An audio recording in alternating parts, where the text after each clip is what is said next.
guys, welcome back to another video. I hope you're all doing amazing. So in today's video I'm going to be giving you guys my 10 summer book recommendations. So quick disclaimer before we start, these aren't like my favourite 10 books of all time. Like, I might not have rated all of these 5 stars, but I feel like these were just the most perfect ones I could find, like specifically for summer, and I'm jealous of anyone who gets to read them this summer. So yeah, a lot of these are my favourite books ever, but anyway, we'll get into that. But also, I am not the most adventurous reader in the world.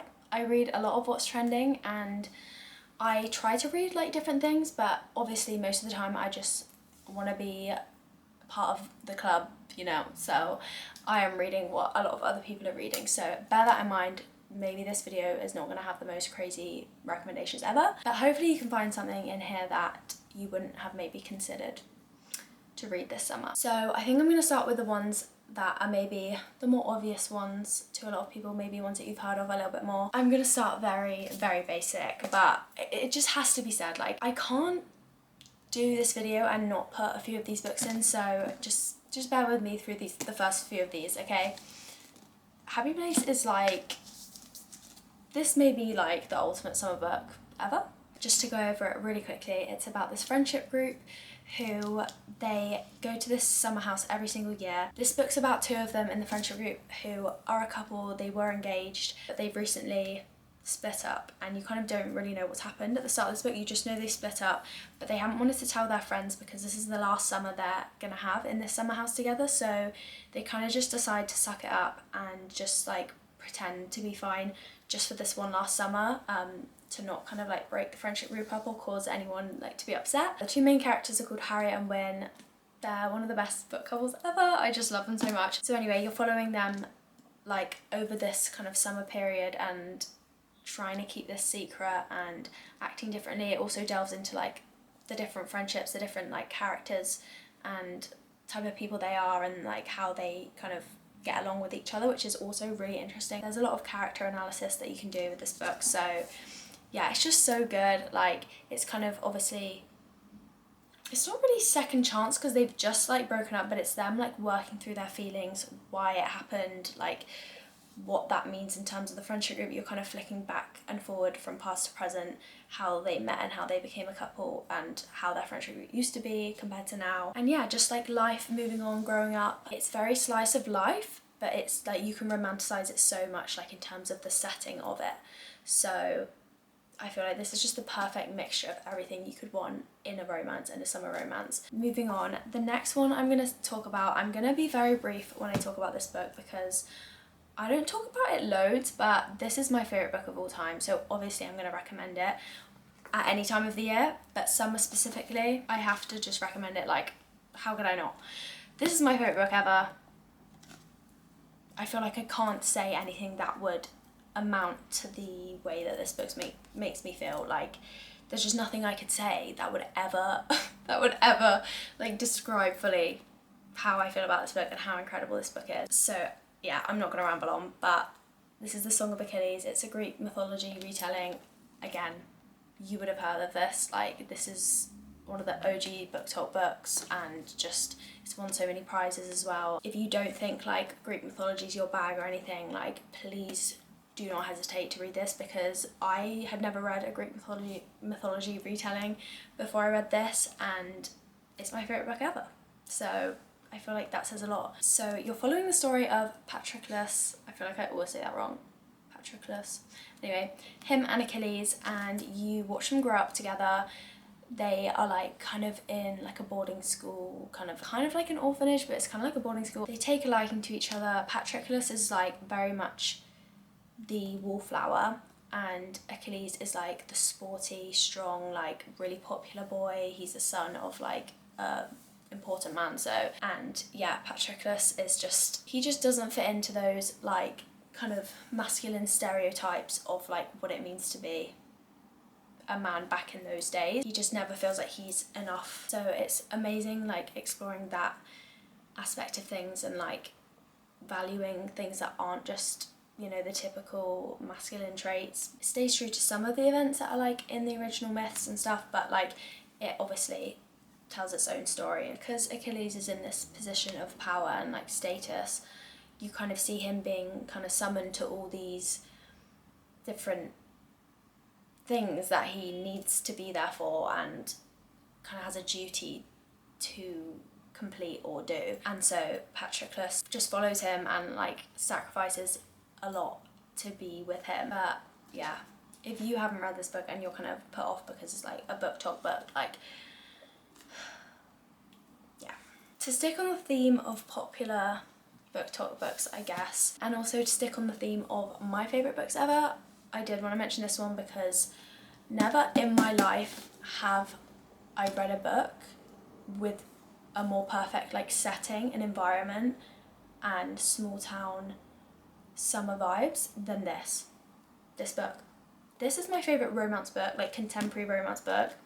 This is my favourite book of all time. This is my favourite contemporary romance book of all time. I just remember when I was reading it for the first time, I read it in a reading vlog, so you can go and watch my reaction to it if you want. But when I first read this book, I just immediately was hooked purely because of the setting and like the feeling it gave me and the way that I could just picture it so incredibly well. We're following Bree, who is a young girl who's just moved to this small town because she's had a very traumatic past and a lot of insanely traumatic events have happened to her. So she moves to this small town. She kind of like, I think she's renting, or she moves into this very small cottagey kind of house that's like pretty secluded, and she's got all this nature around her, and then she's got a lake next to her as well, and it is literally just the most perfect setting. Like, anyway, I keep saying that, but anyway, and so she's kind of getting to know this small town. It's very like community based, so she gets a job in this little kind of diner cafe thing, and anyway, she's getting to know people of the town, and she comes across Archer and finds out through like word of mouth that Archer's kind of the outcast of the town. He doesn't speak, he's mute, so people kind of just avoid him. They think he's really unfriendly, really messed up, because he's had a traumatic past, and obviously he doesn't speak, so he's never been able to tell his side of the story to his community, and so he's outcast from everyone. And but obviously Bree knows there's a bit more to him. She can communicate to him because she knows sign language, so she starts speaking to him, gets to know him, and basically the first half is just her like breaking down his walls, like trying to find out who he is, and get below the surface. I feel like I don't want to say too much more than that because I feel like you should just read it, and it gets way more eventful in like the last half as well. But the romance of this, like, I can't even tell you like how good the romance is. The ways that he shows his love to her and like the actions that he does for her, it's very intense. It's very emotionally actually quite traumatic, definitely towards the end, and you just feel so much. Like, I've never felt more for characters than I do for these characters. Summer would just be the absolute perfect time to read this, and I'm gonna reread this this summer, so I'll be reading it with you guys if you choose to read this. Anyway, okay, the next books I brought two because I feel like, honestly, any Taylor Jenkins Reid books I would recommend, especially in summer, because she's just got such, how would I even describe this? When I think of her books, I think of like California. Maybe it's the covers, I don't know. These two books are about very different things. I would recommend both of them. I'm going to talk about this one mostly because I feel like this may be one that people haven't read as much as this, considering how crazily, insanely popular this is. I probably would say this is my like favourite out of the two, and I know a lot of people have read this book as well, but I just feel like maybe this one's not talked about quite as much. So this is following the story of Emma, and she has a husband, Jesse, and they've been together since they were like high school sweethearts. You see like, again, past and present kind of timelines. They get married, they've been married for a few years, they're very adventurous together. They go on all these like crazy trips, and then I think on their 3rd year wedding anniversary, Jesse goes missing in a helicopter crash. So he's presumed dead. Like, obviously the helicopter crashes like in the middle of nowhere. and Emma's just left with no closure really. She has to just accept the fact that he's most likely dead. You see her kind of go through all this grief and seeing her internal struggle to move on from this like crazily traumatic event. And so a few years down the line, she's done a lot of work. She's very much like changed as a person. She used to be adventurous. She's moved back home with her parents. She works in her like family's bookshop. She's finally piecing her life back together. She's living a way more slow life now. And at this point, it's been a few years, as I said, and she meets Sam. I forgot his name then. So she meets Sam, and she used to know him when she was younger. Like, he was just a friend back then. They start a relationship. Her and Sam have like a very different relationship, but she's really happy and they get engaged. She gets a call to say that Jesse's been found alive, and obviously that just sends the biggest spanner in the works ever, because she's moved on but she never really moved on. So then she's obviously left with this predicament of, okay, what do I do? Like, I effectively have 2 relationships now, and she basically has to figure out like what she wants, who she is. It's very emotional, so if you're in the mood for an emotional romance, then this is the one for you, because it's very sad, heart-wrenching. The situations that all of these people are in are just like so shit that you're just like, oh, like there's just no right answer. Like, there really isn't a right answer, so you're just like, I don't even know what I would do. This one's not necessarily like just set in summer. It's kind of like new beginnings, but also like reflecting on the past, and I feel like summer always feels like that for me. Like, I'm always looking back at past summers and I'm always reminiscing on just a summer. I'd recommend any Taylor Jenkins read, but especially this one. This would be perfect for summer as well. So take a pick. Right, lastly, for like the more book talky books, well, this one definitely is a book talk book. Like, this is one of the OG book talk books, but I feel like it doesn't get talked about anymore. Like, I really never hear it get talked about these days. So I wanted to talk about it. It's We Were Liars by E. Lockhart. I also have the prequel to it. This was one of the first books I read, like getting back into reading as I was like older. I feel like it's one that has just stuck with me ever since. My friend recommended me to read it, and I was like went in completely blind, and it honestly sparked such like an admiration for like the things that books can do to you, like the way that books can make you feel. This was just such like a story, and I actually don't know how this is like a young adult book, because it's so deep. I'm just gonna bring you guys closer because my back is kind of hurting and I want to lean back in my chair.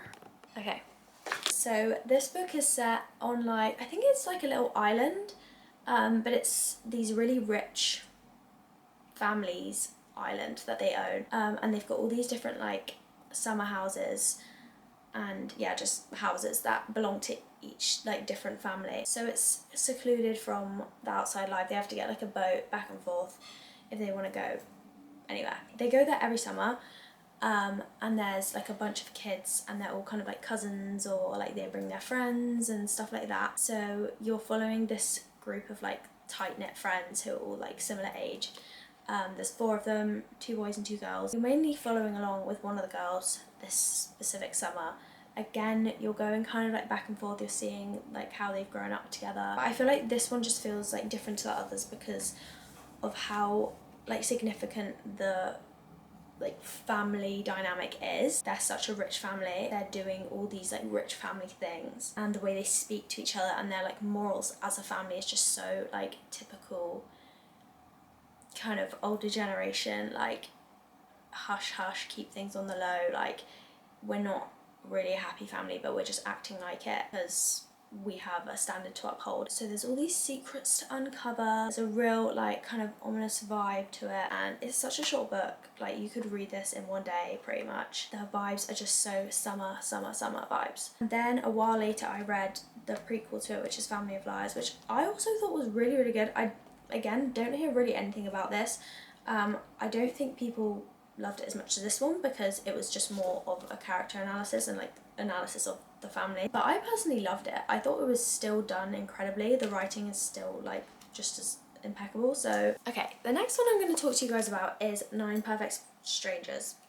Again, this may have been more popular in the past, but I don't hear much about it these days. I know this was made into, I think it was a movie, but it might have been a TV series. I put this one on the list, not because it's my favourite book ever. In fact, like, I didn't love it, like, loads. I thought that this had so much potential, and my boyfriend's mum recommended it to me. That's why I read it, and she absolutely loved it. So don't let my opinion put you off. Like, I wasn't like massively satisfied with the end, but this is just one of the ones that like has just got to be in here purely for the setting. If you love White Lotus, like the series, then I think you will love this because it's very much giving White Lotus. As you can guess, it's about 9 people who they come to this resort. It's a wellness retreat basically. They've all got different like personalities, bring different things to the table. You're going between like every single character's point of view, so it's very much like a lot of input, but it's like you can easily handle it, you know. So the setting is so like fun. It's meant to be like where people like find themselves and stuff, so they're being told to do all these things, and it progressively just gets more and more like deranged, and you know that there's something going on. So yeah, that's all I'm going to say about this one. But I just thought it was so fun, a perfect holiday read. The next one I'm going to recommend you guys is Foster by Claire Keegan. This, as you can see, is a short story. I wanted to add this in because I didn't have very many like short ones on here. Again, one sitting, you can be done. This is like 80 pages long and the font's like massive. This would just be a perfect summer one just to add in for diversity. This has won prizes as well. The writing in this is absolutely incredible. I don't want to say too much because it's literally like over so quickly, so I feel like you don't even need to know what this is about. It's set in Ireland, so again, like I feel like with all Claire Keegan books, like the slang and the like kind of speech is very much like Irish twang, you know, and I love that. It's so fun. So you're following this little girl who gets left with this kind of foster family, obviously. I feel like when it starts out, you're not really sure about this couple. You don't know, like, they're a little bit different. They're like, the way that they do things is a little bit like not what she's used to. You know, there's something like deeper lying beneath the surface, but it's told from like a really small child's point of view. It's very simplistic and it's never going into like great depths about like anything. It's just told from her point of view. She does an amazing job of writing in a child's point of view, I think, personally. And it's just so simple and just so good. And if you have like an hour to spare, then I would just give this a read because it's going to be different to maybe what you're used to. It's different to any of these books I recommended. So it's just such a heartwarming short story, and I really, really, really want to read more like books like this because this is like the most adventurous I'm being at the moment in terms of like books and stuff. So the next one I'm going to briefly talk about is The Cove by LJ Ross. I recently read this in a reading vlog, so I won't speak too much about it because I have spoken about it recently. This is just like the most simple mystery, UK summer mystery. You knew what you were getting reading this. If you really just want like a fast-paced UK summery mystery, like a good old mystery, like that's just what like I think of when I think of this book. It's just a good old mystery, nothing crazy. I just thought it did the job so well. So this is about Gabrielle, and she's had this like scary situation happen to her where she used to live in London. So she's moved to this small town in Cornwall, and she's by the sea. It's like a seaside town. She's got this little cottage that she's renting. She has like got this job in a bookshop, so it's very much like, again, the setting's really, really good. You can picture everything. It's just a coastal fun time. Her like getting introduced to like the very small community that they have there because it's such like a small little village. But then strange bad things start happening here instead. So as it says on the back, she's kind of like swapped one nightmare for another. This took me like a few hours to read, and I'm a slow reader, so, and it does a great job of like giving the UK vibes. Right, down to our last two. The next one I'm going to talk about, sticking on the theme of like thrillers and mystery, is Bloom. Now this, again, to be fair, actually I've included like 3 small books in this, so I haven't done too badly in terms of the short quick read. This again is another thriller mystery. It's about Rosemary and Ash. They meet at like a little summer like kind of farmer's market type thing, and Rosemary, the main character, she's never been with a woman before, so she kind of like feels herself like being attracted to Ash, but she doesn't really know like why she feels this way or like how to act on it. So it's kind of like their relationship developing, and obviously being with a woman for the first time, she's experiencing the different like emotional things that come with like women as opposed to men. So she's trying to figure all this out and like how to be a good partner for a woman. But then certain things start happening and she kind of can't work out of it just because she needs to approach it differently because she's now like with a woman, or if like things are actually just like a little bit weird. So yeah, I picked this again not because it's like my favorite book of all time, but just because I thought the settings of this were so like perfect for summer. In a lot of the scenes you are like put in these like kind of summery markets, and they go on like some walks and there's like beautiful scenery, and Ash lives in this beautiful house kind of like in the countryside. She grows her own plants, like it's very just picturesque. So it's a weird mixture, and I feel like the energy that this book gives off is just like different to anything I have really read before. So yeah, I really enjoyed it. I think I gave it like a 4-star. It's so short that like again like you can't really regret reading this. Like it's you may as well give it a go. Lastly, we're down to our last book. I feel like I've been rambling on for ages. It says I've been recording this clip for 23 minutes, so I'm gonna have a fun time editing this. But the last book I want to talk about is Seven Summers by Paige Toon. This is the only Paige Toon book I've read, but this is one of my favourite romances I've read just because of how like unconventional it is. It kind of gives me slightly similar vibes to One True Loves, just because you're dealing with like a past version of her and a present version of her, and extremely like traumatic things that have happened to her. If I can remember correctly, I feel like this is, yeah, this is set in Cornwall as well as the Cove. So again, it's like a coastal like small town. I completely forgot that this was set there, but I just remember it being like very like seaside-y. And I feel like this is like just such a lovely paced book. Like it's slow pace, you really like feel like you're in this like for ages. Even though like you can read it quickly, you really go through everything with the characters. When I think about this book, even though I read it in a couple of days, like I feel like I was just like in my own little world for like forever with these characters. She does such a great job of doing that like time span thing really well. So it's about Liv and Finn. They meet when they're like kind of teenagers, and it's summertime, they're young, they're free, like they have a crush on each other. Something life-changing happens to Liv. Finn's going away, I think to America, so he's not going to be there to like be there for her. They obviously know that they're not going to be able to be together, but every summer they end up like meeting up, seeing each other, seeing where they are like now in their lives. Also kind of like November 9th by Colleen Hoover, if you guys have read that. But yeah, it's very much slice of life, but it's just the most beautiful like love story and journey of like finding your way back to someone whilst also like being a new person. This isn't one to necessarily read for the plot because it is so sad, but it's also so heartwarming, and you're kind of just left at the end like, oh my god, like that was just so sweet, but emotional damage may be done too.